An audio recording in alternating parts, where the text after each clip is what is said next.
जी बिस्मिल्लाहिर्रहमानिर्रहीम, अस्सलाम वालेकुम। मैं हूं बिलाल अहमद। उम्मीद है आप सब खैरियत से होंगे। बाबर गौरी की गिरफ्तारी और उसके बाद ये कहा जाना कि क्या जो महाजिर इत्तेहाद जिसकी जो वक्त की अहम ज़रूरत समझी जा रही थी, एक ऐसे वक्त में जब कराची जैसे शहर के अंदर TLP महाजिर वोट बैंक और महाजिर सियासत के नाम पर जो पॉलिटिकल सियासी जमातें हैं उनके लिए एक बड़ा खतरा बन रही थी, क्या बाबर गौरी की गिरफ्तारी इस बात की तरफ इशारा है कि वो अब इत्तेहाद बन रहा है या नहीं, और ऐसे इत्तेहाद अब बन सकेगा नहीं?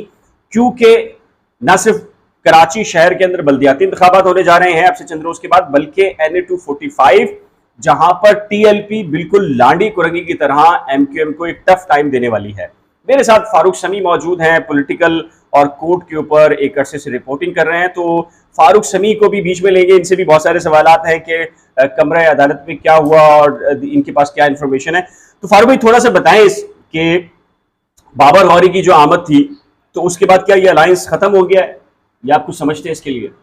अगर आपने ये वाली जो बात की कि बाबर गौरी की आमद के बाद उनकी गिरफ्तारी हुई है और गिरफ्तारी से ये समझ लेना कि सब कुछ ख़त्म हो गया है, ऐसा नहीं है। जिस केस में गिरफ्तारी हुई है उस केस में आज उनके वकील की जानिब से भी बताया गया कि उस केस में बहुत से लोग बरी हो चुके हैं और बहुत से लोग यहाँ मौजूद हैं और उनको गिरफ्तार नहीं किया गया। अच्छा फारूक, सिर्फ तालियां बजाने का इल्जाम था? सिर्फ तालियां बजाने का इल्जाम था, यही मैं आगे आपसे बोलने वाला था कि सिर्फ तालियां बजाने का इल्जाम था। डॉक्टर फारूक सत्तार का एक बड़ा शोरा आफाक जुमला था, जो कि डॉक्टर फारूक सत्तार आप कोई 48 या आप ये रख लें 72 घंटों में वहां से कोई बड़े अपडेट आने वाली, जो आपने महाजिर इत्तेहाद की बात की है, तो उनका एक बड़ा शोरा आफाक जुमला था कि उनसे किसी ने पूछा, हम लोग BTC के बाहर थे, कि फारूक भाई आपने ऐसा क्या किया कि आपके ऊपर इतने सारे मुकदमात हो गए? तो फारूक सत्तार ने अपने हाथ यूं उठाए और बजा के कहा कि हमने तालियां पीटी थी जिसमें हमारे खिलाफ ये मुकदमात बने हैं। और खैर ये तो एक लेटर मोड में मैंने कहा, लेकिन बहुत सारे लोग उस मुकदमे में बरी हो चुके हैं, और बहुत सारे लोग हैं। आप भी कुछ पस मंजर पे इस पर रोशनी डालें, लेकिन कुछ जो दो किस्म की हमारे पास लेयर्स होती हैं, एक तो वो होते हैं जो पॉलिसी साज होते हैं और एक वो होते हैं जो कि आम आवाम होती हैं या उन तक वो प्लानिंग नहीं पहुंचती है। तो जो प्लानिंग जिन तक नहीं पहुंची है, आपको बिलाल भी इल्म होगा कि वो सारे जो हैं वो थोड़े से मायूस हैं बाबर गौरी की गिरफ्तारी से, और जो प्लानिंग को समझते हैं आप जैसे लोग, उनको पता है कि वॉशिंग मशीन में एक चक्कर ज़रूरी होता है जब बंदा थोड़ा सा कपड़ा गंदा हो जाए, और इतनी सारी जो बाहर से आने के बाद जो CBM होते हैं, कॉन्फिडेंस बिल्डिंग मेजर्स के इक़दाम होते हैं, उसके लिए अगर आप रोज़ाना किसी के जगह पे जाएंगे तो कब तक आप कितने यूट्यूबर्स को रोक पाएंगे, कितने मेन स्ट्रीम मीडिया को रोक पाएंगे, क्योंकि सोशल मीडिया के बाद बहुत सारी चीज़ें प्रॉब्लम हो गई हैं रोकना। तो आप भी बताएं कि आप किसको गिरफ्तारी को कैसे देख रहे हैं? फारूक, सच्ची बात है कि मेरा ख्याल है कि जो लोग ये मायूस हो रहे हैं, बल्कि वहाँ नारेबाजी भी हुई बानी MQM के बारे में भी, और कुछ लोग कह रहे हैं कि नहीं अब सब खत्म हो गया। मेरा ख्याल है कि ये आगाज़ है। फारूक, आपको याद होगा कि मैं 6 महीने से ये कह रहा हूँ कि कराची जैसे शहर के अंदर एक महाजिर इत्तेहाद वक्त की एक बहुत बड़ी ज़रूरत है, और इसमें बहुत सारा काम हुआ है, और बहुत सारा जो काम हुआ है उसको कहीं ना कहीं की सपोर्ट हासिल है। यानी कि ये जो मंसूबा था वो दुबई का भी मरकज़ रहा, ये लंदन भी मरकज़ रहा, ये अमेरिका भी मरकज़ रहा। इसमें जो फ्रेंड्स ऑफ कराची के नाम पर या खामोशी के साथ जो काम हुआ है बुनियादी तौर पर, उसका बुनियादी जो एजेंडा फारूक ये है कि पहले मरहले पर एक ऐसा इत्तेहाद मार्ज़ वजूद में लाया जाए जो महाजिर इत्तेहाद का हो, उस ताकि चूँकि पाकिस्तान पीपल्स पार्टी आपको पता है कि सिंधु देश का एक बहुत बड़ा फैक्टर है सिंध के अंदर, और वो बढ़ता चला जा रहा है, जो बल्कि रियासत पाकिस्तान के लिए भी एक बड़ा खतरा है। उसको काउंटर करने के लिए भी एक महाजिर इत्तेहाद, और फिर मरकज़ के अंदर जो पॉलिटिक्स है उसके अंदर भी यकीनी तौर पर किसी हुकूमत को गिराने और खड़ा करने के अंदर जो हमेशा से MQM का एक किरदार रहा करता था, उसके लिए ये एक दोबारा से चीज़ बनाई जा रही है। मैं ज़रा सा आपको अगर रोकूं, मैं आपकी जुमले में थोड़ी सी वजाहत के लिए नाज़रीन के कि खरादर ब्लास्ट, जामे कराची ब्लास्ट और इस जैसे कई ब्लास्ट जो शहर में हुए हैं, एक मेन स्ट्रीम में एक कुछ लोगों की सोच बनती जा रही है कि ये जो ब्लास्ट हैं उसकी एक बड़ी वजह यह है कि MQM चाहे वो कितनी एग्रेसिव मोड की थी, लेकिन उनको उनसे ये वाले खतरे नहीं थे। उनकी जितनी कार्रवाइयाँ होती थी वो थोड़ी सी डिफरेंट लेवल की होती थी, तो इस वजह से भी वो जरूरी समझ रहे हैं। जो आपने बात की मैं उसी को बिल्कुल थोड़ा सा एक्सप्लेन जी बिल्कुल, जैसे कराची यूनिवर्सिटी का वाकया खा रहा था और जैसे इन्होंने बताया, उन तमाम के अंदर देखें तो आप सिंधु देश फैक्टर जो है वो बहुत ज़्यादा इन्वॉल्व रहा, और आपकी बात ये बिल्कुल दुरुस्त है कि एमक्यूएम पर जो कार्रवाइयों के इल्ज़ाम अपनी जगह, लेकिन इस नौयत की एमक्यूएम पर कार्रवाइयों का इल्ज़ाम कभी रहा भी नहीं और एमक्यूएम ने कभी तस्लीम भी नहीं किया, लेकिन बीएलए ने तस्लीम किया, सिंधु देश लिबरेशन आर्मी ने तस्लीम किया और सारी चीज़ें मौजूद हैं। अब आते हैं फारूक, देखिए NA-240 के अंदर भी ये एक्सपेरिमेंट हो रहा था। बाबर गौरी अमेरिका में मुशावरत हुई, बहुत सी अहम शख्सियात मेरे इत्तला के मुताबिक लंदन में मुशावरत हुई। लंदन से मुराद हरगिज़ ये नहीं है कि बानी एमक्यूएम इसका कोई मुशावरत का हिस्सा है, मैं उसकी तरफ भी आऊँगा, बताऊँगा कि उनकी मुशावरत किस हद तक हो सकती है, किस हद तक नहीं हो सकती। फिर इसका जो अमली जामा कहा जा सकता है कि दुबई में था, डॉक्टर फारूक सत्तार गए दुबई, डॉक्टर इशरत लिबाद वहाँ पर रिहाइश पजीर हैं, और बहुत सारे एमक्यूएम की वो शख्सियात जो माजी में एमक्यूएम पीएसपी दीगर धड़ों में रही, लेकिन आजकल वो बिल्कुल तन्हाई का शिकार हैं या सियासत को उन्होंने खैरबाद कह दिया है। इन तमाम ने ये तय कर लिया था दुबई के अंदर बैठ कर के इन्होंने कराची के अंदर महाजिर फ्रेंड्स ऑफ कराची या वॉइस ऑफ कराची या महाजिर इत्तेहाद का कोई अलायंस करना है। अच्छा, अब इसमें बाबर गौरी चूंकि अमेरिका से आए थे, अमेरिका से बहुत सारी मुशावरतें हुई थी, उन्हें इस बात का खतरा था कि वो कराची आएंगे तो उन्हें गिरफ्तार कर लिया जाएगा। 2 मुकदमात में उनकी जमानत हो गई थी, लेकिन ये जो गिरफ्तारी है ना, इसका हरगिज मतलब ये नहीं है कि ये अलायंस को मुर्दा हो गया है या ये अलायंस जो है वो अब खत्म हो गया और इस अलायंस के कुछ चांसेस नहीं है। देखिए बुनियादी तौर के ऊपर क्या होता है, बाबर गौरी को जिंदा भी तो रहना था। देखिए बाबर गौरी अकेले नहीं है इस, मतलब उनको एक एक्सट्रीम लाइन में दोबारा से उनको हाँ, देखिए बाबर गौरी की फिगर्स के अंदर बाबर गौरी की फिगर्स बनाने के लिए भी ये जरूरी है कि ये इस प्रोसेस का हिस्सा रहें। फिर ये फैक्टर भी आता है कि आप कोर्ट्स का मुकाबला करते हैं और बरी होते हैं तो आपकी पब्लिसिटी और जो पब्लिक स्ट्रेंथ है वो आपकी बढ़ती है, पब्लिक का आप पर एतमाद बढ़ता है कि आपके खिलाफ झूठे मुकदमात थे, वो वाली चीज़ भी इनसे है। फिर एक चीज़ ये है कि जो फैक्टर असल में जो अभी लॉ इन्फोर्समेंट या कानून नाफिज करने वाले इदारे या जो कुव्वत साज इदारे हैं, उन्हें इस बात का भी अंदाजा है कि ये नया जो महाजिर इत्तेहाद होगा, इसमें आप एमक्यूएम पाकिस्तान कह लीजिए, डॉक्टर फारूक सत्तार कह लीजिए, डॉक्टर इशरत लिबाद कह लीजिए, बाबर गौरी कह लीजिए, या ऐसी जो शख्सियात हैं वो तमाम के तमाम शामिल होंगी। अच्छा, इसमें आफाक अहमद शामिल हो सकते हैं, लेकिन मुस्तफ़ा कमाल का जिक्र नहीं है। मैं आपको ये बता दूं, मुस्तफ़ा कमाल इस नए सेटअप के अंदर अगर ये कोई इत्तेहाद बनता है तो उसका ये हिस्सा नहीं होंगे। लेकिन उसमें जो सबसे बड़ा फैक्टर आ रहा है जिसमें बाबर गौरी की गिरफ्तारी, मेरा ख्याल है कि कुछ टर्म्स एंड कंडीशन बनाई जा रही हैं कहीं पर कि कहीं क्या ये चेक किया जा रहा है कि क्या बाबर गौरी का कराची आना बानी एमक्यूएम की मुशावरत या उनकी हमायत तो नहीं है, और अगर हमायत है तो उस हमायत को कैसे कम किया जा सकता है या किन शराइत के ऊपर नया इत्तेहाद बनाकर उनकी जो बाउंड्रीज या जो आप कह लीजिए लाइंस ड्रॉ करने वाला सीन होता है वो वाला फैक्टर हो सकता है।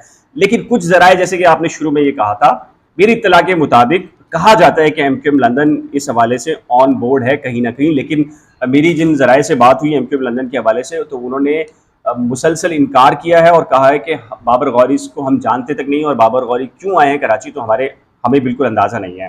तो ये सूरत हाल आई है। NA-245 में फारूक क्या लग रहा है, TLP कह रहे हैं कि इस मरतबा, अगर मेरी एक जराए से बात हुई, उन्होंने कहा कि एमक्यूएम पाकिस्तान, डॉक्टर फारूक सत्तार और आफाक अहमद भी अगर शामिल हो जाते हैं तब भी TLP NA-245 से हार रही है। क्या कहेंगे?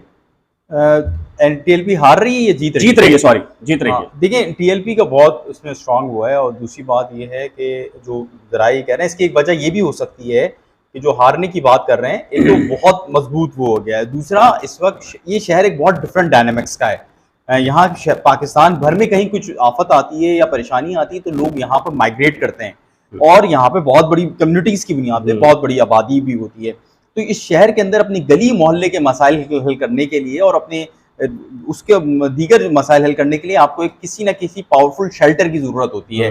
एमक्यूएम की सूरत में वो शेल्टर मौजूद था और एमक्यूएम की सूरत में वो मामलात नहीं होते थे, मसाइल हल हो जाते थे गली की सतह पे उस पर। और अब वो उसकी जो जगह है वो सुन्नी तहरीक ने लेने की कोशिश की थी, बाद में सुन्नी तहरीक माइनस हो गई, अब TLP आ गई है।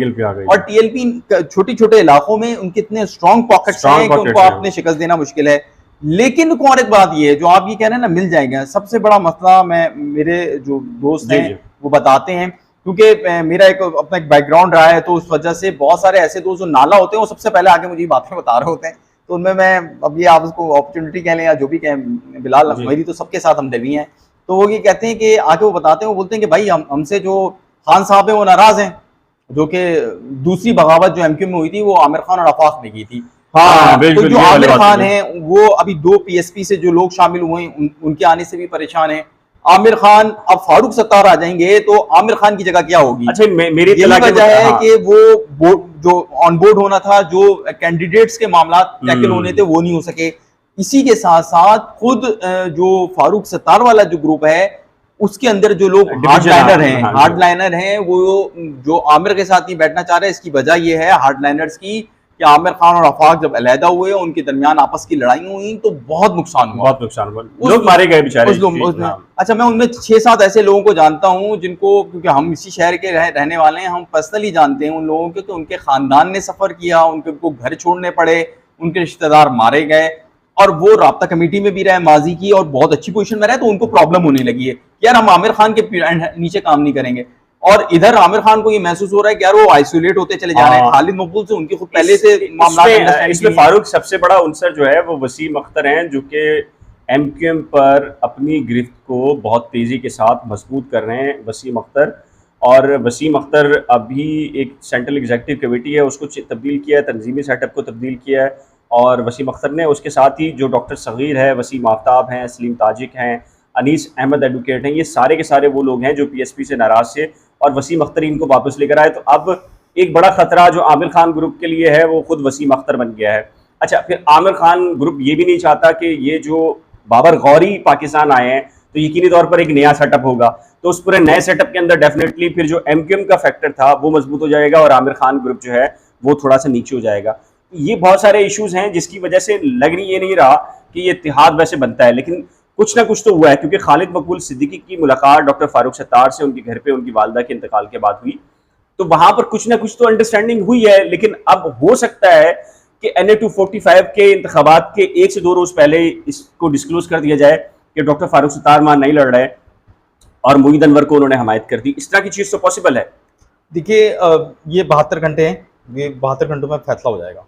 डॉक्टर फारूक सत्तार इन लोगों की जो डेडलाइन है, जो भी मतलब वो बनती है, जो टाइम ड्यूरेशन बन रही है कि 72 आवर्स है, 48 से 72 आवर्स के अंदर ये फैसला हो जाएगा। या तो फारूक सत्तार अपनी कैबिनेट लेकर बहादुराबाद चले जाएंगे या ये मामला बिल्कुल कट ऑफ हो जाएगा।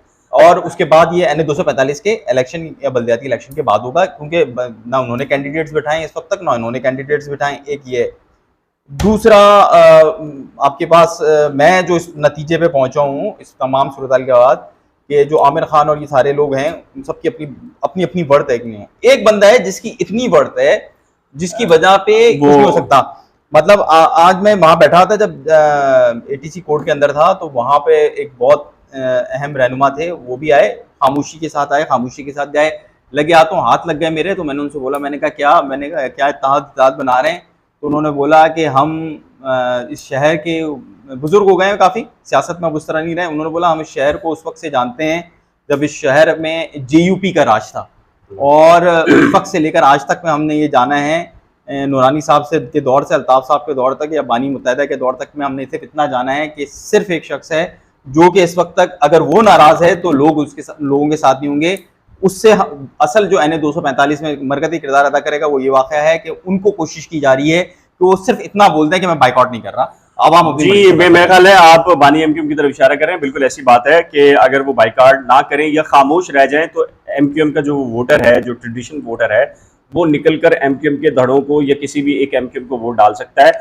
अदरवाइज फारूक समी, मुझे तो ये भी लगता है कि ये जो हल्का है इसकी डायनामिक सिचुएशन देखें, TLP और PTI भी, चूंकि पोश इलाके भी हैं, वहाँ से PTI का अच्छा खासा वोट बैंक है।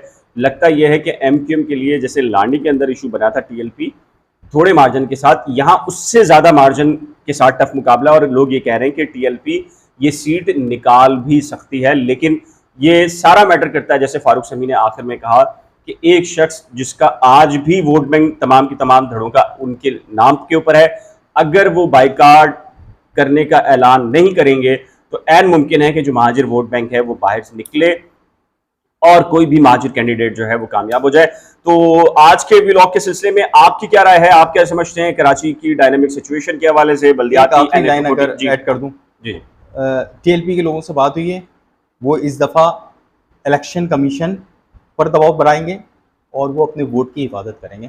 उन्होंने कहा है पिछली दफा हो गया, एग्रेसिव बहुत एग्रेसिव होंगे और बहुत एग्रेसिव होंगे। बिल्कुल, शहर में बहुत बड़ा दंगा होगा। टीएलपी के पास जो उनका जो कारकुन है वो इस वक्त तो 18 से 24-25 साल का है और बिल्कुल यंगस्टर है और बहुत नारा भी है फतह या शहादत, और बिल्कुल एक्सट्रीम का लेवल का मसाइल भी है, बहुत सारी चीजें हैं। आप इस सिलसिले में क्या राय रखते हैं? अपनी कीमती राय का इजहार नीचे दिए गए कमेंट सेक्शन में जरूर तरह कीजिएगा। एक नए ब्लॉग के साथ जल्द मिलेंगे, लेकिन उससे पहले एक रिक्वेस्ट है कि अगर आपने करंट अफेयर विद बिलाल और रिपोर्टर 21 को सब्सक्राइब नहीं किया तो बराए करम सब्सक्राइब करना मत भूलिएगा। अल्लाह हाफिज।